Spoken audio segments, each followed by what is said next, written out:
Quando eu estou falando para um profissional usar um aparelho de uma forma correta e não usar de uma forma que eu acredito que seja incorreta, eu estou fazendo isso para quê? Para que ele tenha sucesso no atendimento, para que ele não produza uma lesão no seu paciente e porque se ele produzir uma lesão no seu paciente, ele tem problema.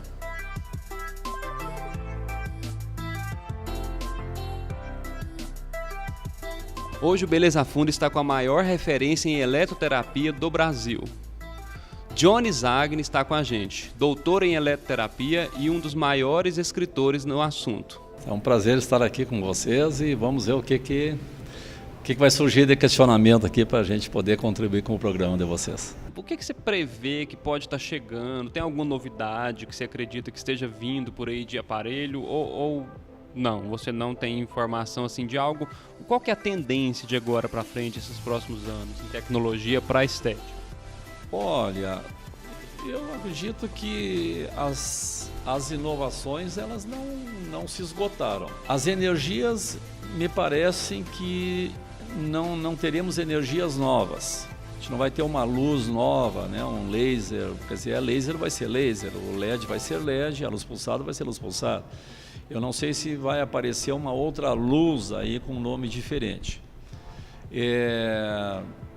Uma radiofrequência já existe, então o que poderá vir?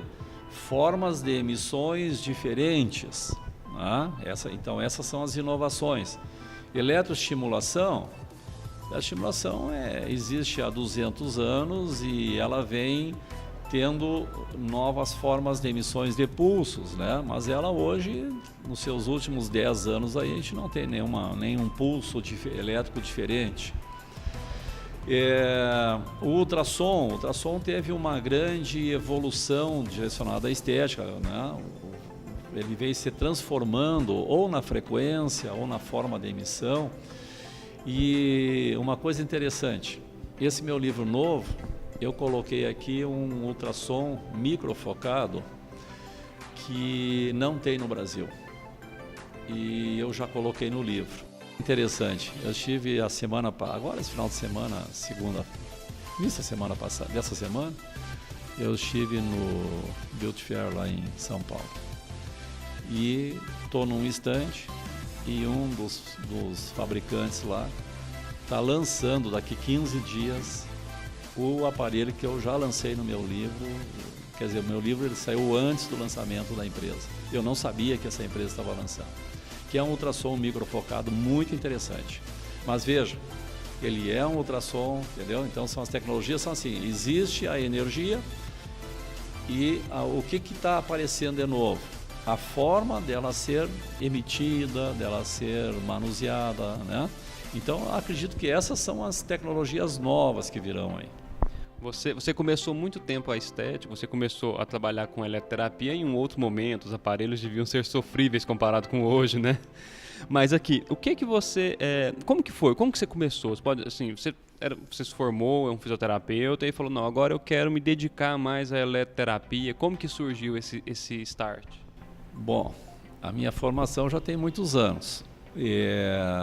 Eu lembro até hoje assim, que a maioria dos equipamentos que a gente usava na faculdade, na minha época de estudante, eram equipamentos alemães, eram da Siemens da Alemanha. Então os manuais eram em alemão. Né? E logicamente que a gente tinha que buscar fazer a tradução do manual para poder usar os aparelhos. A literatura que a gente usava na época, a maioria dela eram livros em espanhol, que era traduzido do inglês. E a gente traduzia para o português. Né? Então, eu, quando estudante, eu era monitor de eletroterapia. Eu sempre gostei de mexer, né, com eletro, porque eu vinha do início de uma formação física, né? E eu tenho um irmão que é engenheiro elétrico e físico, e então a gente tinha muito contato e isso me despertava muito interesse. Como aluno, eu tive um ensino muito precário, apesar de ser um ensino numa instituição federal. Por quê? Porque os aparelhos eram importados e o professor não tinha aquele conhecimento da tradução e tal, e também não tinha essa fartura de tecnologia que tem hoje, tá? Era muito reduzido. Então eu entrei como monitor, fui traduzindo aqueles manuais dos equipamentos que nós tínhamos e formei uma apostila, fiz uma apostila. Isso em que ano, John? Desculpa perguntar, em que ano foi isso aí? Isso aí tem muito tempo, isso aí eu formei em 82, isso foi lá pelos anos 80. Então tem um pouquinho de tempo, você não tinha nem nascido, você que está assistindo aí, você não tinha nem nascido. Eu digo assim, eu tenho muita liberdade de falar algumas coisas e falo com muita consistência, e quando eu passo numa sala de aula, que eu chamo a atenção para os alunos, para os colegas, muitas vezes são pessoas formadas numa pós-graduação ou estão fazendo um curso, já são formados, que o que eu falo em sala de aula não brotou da minha cabeça. Isso é um somatório de informações que vem dessa época. Quer dizer, hoje você pega um smartphone na sala de aula, você tem acesso a um manual de um aparelho traduzido em português, você tem acesso a um artigo científico que foi colocado numa revista nesse ano. Então eu não posso chegar numa sala de aula e falar bobagem, porque um aluno ele abre um smartphone, uma professora, um artigo aqui está falando, está escrito tudo ao contrário, ou o seu método não aparece como artigo científico, né? Então a gente tem muita consistência no que fala. Por quê? Porque tem um berço, né? Então essa experiência eu acho que ela é muito interessante, porque quando eu estou falando para um profissional usar um aparelho de uma forma correta e não usar de uma forma que eu acredito que seja incorreta, eu estou fazendo isso para quê? Para que ele tenha sucesso no atendimento, para que ele não produza uma lesão no seu paciente, e porque se ele produzir uma lesão no seu paciente, ele tem problema, mas também vai ter problema a máquina. Então ele vai dizer que aquela máquina é ruim, aquela máquina que gerou o problema no paciente. Então essa máquina também começa a ficar mal falada no meio deles. Então eu protejo a máquina, eu protejo o profissional e protejo o paciente, né? Isso é interessante, proteger a máquina, porque as fábricas são brasileiras, né? E às vezes o fabricante ele não entende isso, ele pensa, poxa, mas o professor está falando mal da minha máquina. Não, eu estou querendo colocar que tem parâmetros na tua máquina, que foram colocados na tua máquina, que foram colocados no teu manual, programas prontos da tua máquina que não deveriam estar ali. A tua máquina é ótima. Entretanto, o fabricante, às vezes, para contentar uma clientela que não estuda, ele coloca programas prontos. E o programa pronto ele é perigoso. Se a pessoa não estudou, ela não sabe que energia sai naquele programa e ele não sabe que paciente ele está atendendo. Esse é o problema que nós temos hoje. Tem muito profissional que não sabe nem... se não for apertar o botão pronto, ele não tem a mínima noção de como programar, né? Qualquer aparelho que seja. Mas isso muitas vezes é culpa da formação que ele teve, né? Infelizmente vou ter que dizer, tem professor que ensina através do manual do aparelho.